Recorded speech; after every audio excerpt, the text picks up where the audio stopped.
আশা করি আপনারা সকলেই ভালো আছেন। আলহামদুলিল্লাহ আমিও ভালো আছি। তো আমাকে দেখতেই পাচ্ছেন যে আমি ফসলের মাঠে হাঁটতেছি। এখন ধানের মৌসুম, যেহেতু ধান কাটা শেষ, ঠিক আছে। তো এই জন্য আমি আসলে ঘুরে দেখতেছি।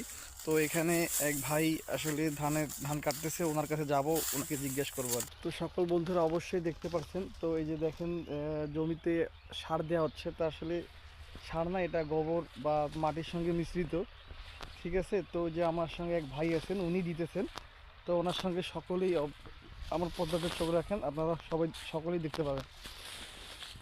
তো ভাই, আসলে এই যে আপনি এখানে কি দিতেছেন? এই যে এটা গোবর গোবর বলাটা জৈব সার। জৈব সার দিতেছে, আসলে এটাকে গোবরের তৈরি। তারপর এটা কি আপনার এই যে ভুঁইটা চাষ হবে? চাষ হবে বরটলি দিয়ে চাষ হবে। তো মহেন্দ্র চাষ হবে, চাষের পরে আলু লাগাবো।